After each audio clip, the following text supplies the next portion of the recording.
Le Coran et les révélations antérieures. Alif Lam Mim. Dieu, point de divinité, hormis lui. Il t'a révélé graduellement le livre en toute vérité pour confirmer les écritures antérieures, de même qu'avant cela, il a révélé la Torah et l'Évangile pour servir de guidance aux hommes. Sourate 3, versets 1 à 4. Une des particularités du Coran est l'existence de versets composés de lettres isolées. Ces mystérieux sigles sont appelés lettres lumineuses et ont beaucoup retenu l'attention des théologiens et des mystiques de l'islam. Les premiers considèrent que l'on ne peut que proposer des conjectures plus ou moins fondées à leurs propos. Quant aux seconds, ils estiment que la science des lettres est l'apanage des grands maîtres spirituels. Ils y découvrent un message que seul le cœur illuminé peut saisir. Le prophète s'est peu exprimé sur ces lettres et leurs vertus particulières. On sait à tout le moins que certaines peuvent être utilisées pour leur pouvoir protecteur. Si vous êtes attaqué de nuit, que votre invocation protectrice soit Hamim, ils ne l'emporteront pas. Après avoir rappelé l'unicité divine, laquelle est le fondement théologique le plus important de l'islam, cette citation fait essentiellement du Coran un rappel, terme qui est d'ailleurs l'un de ses noms. Mohammed s'insère ainsi dans la longue liste des prophètes qui, selon les enseignements de l'islam, furent au nombre de 124 000. En tant que sceau des prophètes, il clôt le cycle de prophéties initié par Adam. Parmi le nombre impressionnant des prophètes de toute l'humanité, le Coran en cite nommément 25. Nous aurons l'occasion d'évoquer les plus importants d'entre eux. Voici un livre béni, nous l'avons fait descendre sur toi afin que les hommes méditent ces versets et se remémorent ceux qui sont doués d'intelligence.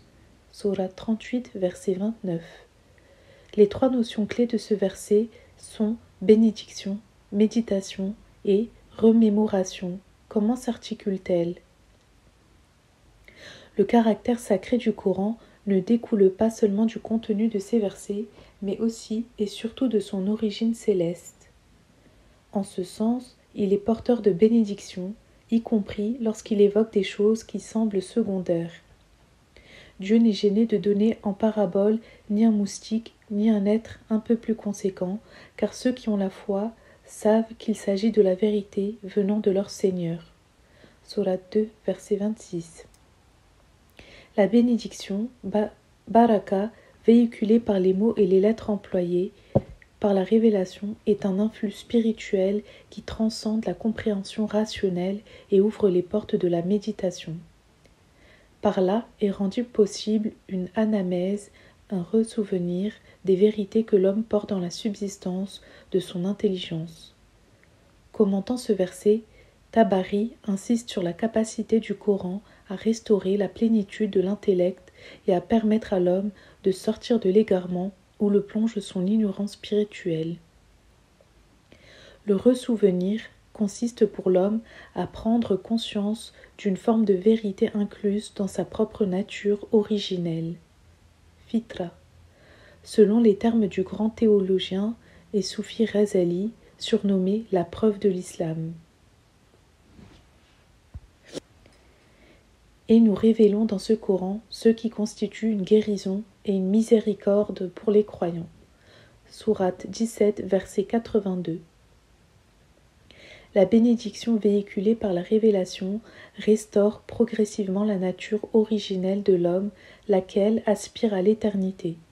Selon Tabari, ce verset signifie que la lumière du Coran guérit l'âme de l'ignorance et qu'elle lui permet de sortir de la cécité dans laquelle l'enferme l'égarement. L'islam considère le matérialisme, le paganisme et le rejet de la foi comme des maladies de l'âme. Si ces attitudes peuvent séduire un certain temps, elles n'en finissent pas moins par rendre malheureux ceux qui s'y adonnent. Avoir la vie terrestre pour horizon ultime enferme l'homme dans une prison, l'empêchant de découvrir les richesses spirituelles qu'il porte en lui-même. Commentant ce verset, Ibn Arabi insiste sur la transformation intérieure rendue possible par l'assimilation de la parole révélée. Le Coran recèle pour l'homme doué d'intelligence une grande richesse spirituelle. Pour quiconque possède une maladie de l'âme, il est un remède et une guérison. Comme l'a dit le Très-Haut, et nous révélons dans ce Coran ce qui constitue une guérison et une miséricorde pour les croyants. Il est une nourriture bienfaisante pour celui qui recherche la voie du salut et aspire à gravir les degrés spirituels ascendants. Il délaissera alors l'approche rationnelle des sciences religieuses, laquelle génère incertitude et doute. Dans ses implorations, le prophète évoquait parfois l'effet apaisant de la récitation du Coran. Mon Dieu, fais du Coran un renouveau pour nos cœurs et une lumière dans nos poitrines. Efface par lui nos peines et nos soucis. Si nous avions révélé ce Coran à une montagne, tu l'aurais vu se fendre et s'humilier par crainte de Dieu. De telles paraboles, nous les proposons aux hommes afin qu'ils réfléchissent. Sourate 59, verset 21. La montagne est immobile et insensible aux changements saisonniers. Elle représente donc une image éloquente de ce qui ne saurait être marqué par un événement quelconque.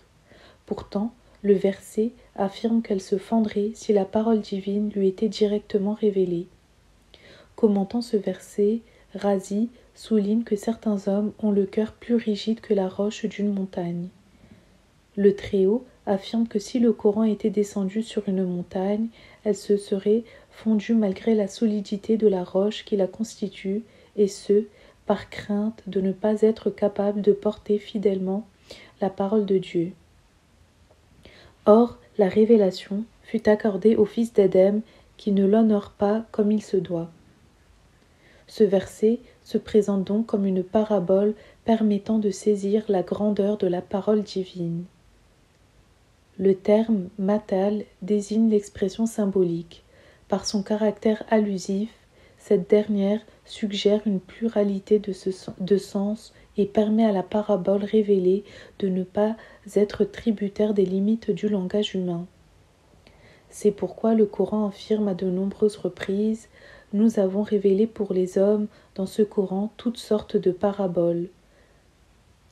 Les paraboles et les symboles du Coran ont pour vocation d'inciter l'homme à la réflexion, tafakkur, sur sa place en ce monde et sur le sens de sa vie. Il ne s'agit pas d'une analyse rationnelle, mais de la saisie d'une vérité que l'homme porte en lui-même.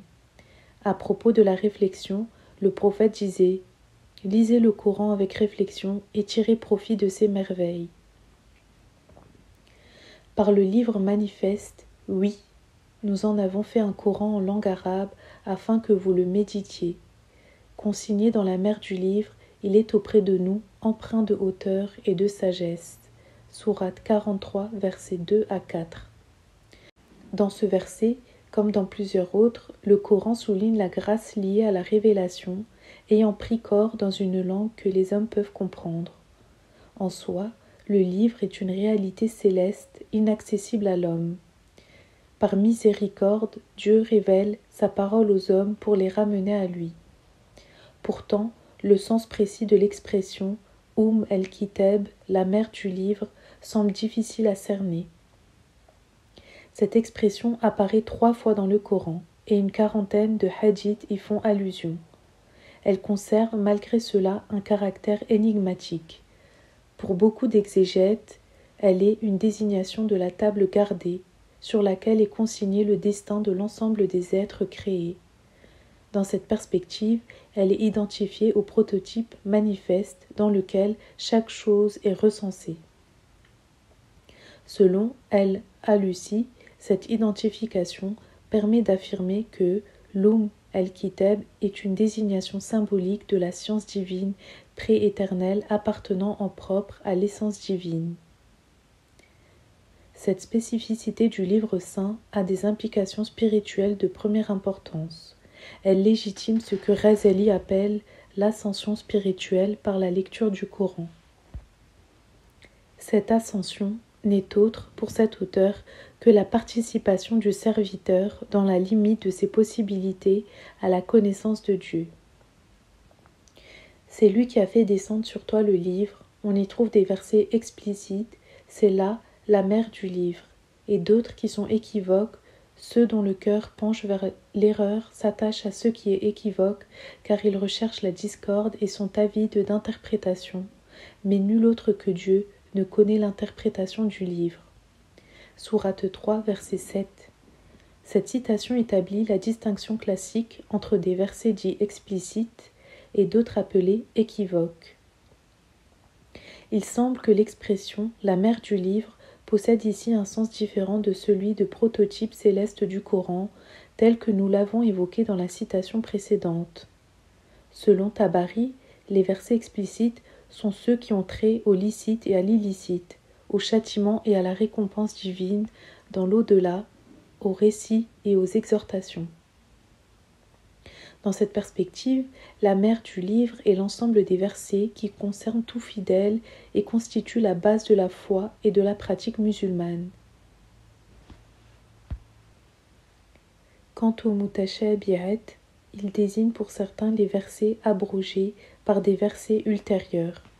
Toutefois, Tabari préfère l'interprétation selon laquelle il désigne ce qui dépasse l'intelligence humaine ordinaire et donne comme exemple la compréhension des lettres isolées, débutant certaines sourates ou la connaissance de certains événements futurs évoqués par le livre saint.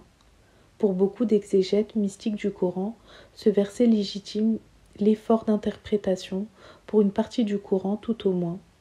Ainsi, Razali affirme que seuls ceux qui ont reçu une connaissance du Coran inspiré par Dieu, personne qu'il identifie aux hommes fermement enracinés dans la science, évoqués par le Coran dans la suite du verset, peuvent saisir les significations des versets mutashabihat. Nous n'avons omis dans le livre aucune chose. Sourate 6, verset 38. Comment un texte de taille limitée pourrait-il n'omettre aucune chose ? À la différence du langage ordinaire, les paraboles et les symboles de la révélation permettent une richesse de sens inépuisable. Infinie en elle-même, la parole divine entre dans le moule du langage humain sans toutefois perdre son infinité. Dit, si la mer se changeait en encre pour transcrire les paroles de mon Seigneur, la mer serait assurément tarie avant que ne soient épuisées les paroles de mon Seigneur. Dussions-nous y ajouter une quantité d'encre égale à la première. Sourate 18, verset 109. Toute la difficulté, quand on lit le Coran et qu'on essaie d'en pénétrer le sens, vient de l'incommensurabilité entre le message divin et le réceptacle humain, de ce que Dieu dit et de ce que l'on est capable d'entendre, dans une langue qui, tout en étant sacrée, est néanmoins langage humain. Dieu choisit toujours de parler en une langue primordiale qui exprime les vérités les plus profondes dans les termes les plus concrets. C'est seulement plus tard que la langue sacrée acquiert une dimension abstraite et philosophique. Évoquant la richesse inépuisable du Coran, Rumi déplore que trop de lecteurs ne retirent du livre qu'un enseignement superficiel. Il est dommage d'atteindre la mer pour n'y puiser qu'une cruche d'eau, alors qu'on y trouve des perles et 100 000 choses précieuses. Dis, c'est l'esprit de sainteté qui a fait descendre le livre de la part de ton Seigneur en toute vérité, afin de raffermir ceux qui ont la foi, et à titre de guidance et de bonnes nouvelles pour ceux qui sont soumis à Dieu. Sourate 16, verset 102. L'esprit de sainteté est présenté dans le Coran comme le vecteur de toute révélation. Cependant, dans les 3 autres passages coraniques qui l'évoquent sont en relation avec Jésus et sa mission. Nous avons accordé des preuves incontestables à Jésus, fils de Marie, et nous l'avons fortifié par l'esprit de sainteté. Un dernier passage du Coran précise que Jésus reçut l'esprit de sainteté dès sa naissance. Dieu dit à Jésus, fils de Marie, « Souviens-toi des bienfaits que j'ai répandus sur toi et sur ta mère lorsque je t'ai fortifié par l'esprit de sainteté, afin que tu parles aux hommes depuis le berceau comme à l'âge adulte. » Dans la perspective du verset, l'esprit de sainteté peut être identifié à l'esprit divin au sens du souffle de Dieu qui anima le corps du premier homme, je vais créer l'homme d'une boue sèche extraite d'un liment malléable. Quand j'aurai achevé sa forme et lui aurai insufflé de mon esprit, tomber prosterné devant lui. Comme Adam, Marie reçut en son corps l'Esprit divin, et celle qui est restée vierge, nous avons insufflé en elle de notre esprit. Nous avons fait d'elle et de son Fils un signe pour les mondes. Sourate 21, verset 91. Ajoutons enfin que le Coran rapproche l'Esprit et le Verbe de Dieu, comme le montre un autre verset évoquant la naissance miraculeuse de Jésus. Le Messie, Jésus, fils de Marie, est l'envoyé de Dieu et son Verbe qu'il a projeté en Marie, un esprit émané de lui. Sourate 4, verset 171. Le verset affirmant que les hommes n'ont que peu de science au sujet de l'esprit semble faire allusion au passage du Coran que nous avons cité. Le livre est bien une révélation du Seigneur des mondes. L'Esprit fidèle est descendu avec lui sur ton cœur, afin que tu sois de ceux qui avertissent le monde en une langue arabe explicite. Sourate 26, versets 192 à 195. Commentant ces 4 versets, Tabari souligne en premier lieu qu'ils peuvent être interprétés de 2 façons complémentaires. D'abord, selon le sens que nous avons retenu pour les traduire ici, dans cette perspective, l'Esprit fidèle désigne l'ange Gabriel connu des religions abrahamiques antérieures à l'islam comme un messager du ciel. L'autre lecture du verset signalé par Tabari donnerait cette traduction. Dieu a fait descendre avec le Coran l'Esprit fidèle. Selon cette lecture, la révélation du Coran s'accompagne de la descente de l'Esprit Saint dans le cœur du prophète afin qu'il puisse assumer sa fonction de guide des croyants et transmettre la parole divine. Quelle que soit la lecture retenue, ces versets insistent sur le cœur du prophète en tant que réceptacle de la parole divine. De la même façon, le cœur du croyant doit devenir réceptacle du Coran. C'est là un des aspects les plus élevés de l'imitation du prophète, laquelle est un fondement essentiel de l'islam. À l'inverse, le prophète a mis en garde contre ceux qui récitent le Coran, sans qu'ils aillent plus loin que leur gosier. Évoquant ce hadith à propos des versets qui n'occupent ici, Ibn Arabi écrit « Cela, c'est le Coran qui descend sur les langues et non sur les cœurs. Dieu a dit au contraire, à propos de celui qui goûte cette descente, l'Esprit fidèle est descendu avec lui, en parlant du Coran, sur ton cœur. Celui-là est celui à qui cette descente fait éprouver une douceur incommensurable qui excède toute jouissance. Lorsqu'il l'éprouve, il est véritablement celui sur qui est descendu le Coran, toujours nouveau. Il t'interroge au sujet de l'Esprit. Réponds-leur, l'Esprit procède de l'ordre de mon Seigneur, et vous n'avez reçu en ce domaine que peu de science. Sourate 17, verset 85. Lorsqu'il devint évident pour les maîtres de la Mecque que la nouvelle religion n'était pas un phénomène passager, ils tentèrent de la discréditer sur le terrain religieux lui-même. Pour ce faire, ils consultèrent les rabbins de Médine afin de savoir si Mohammed correspondait à ce qu'ils savaient des prophètes. Les rabbins leur demandèrent de l'interroger sur 3 choses: les jeunes gens qui jadis quittèrent leur peuple, le grand conquérant qui atteignit les confins de la terre et la nature de l'esprit.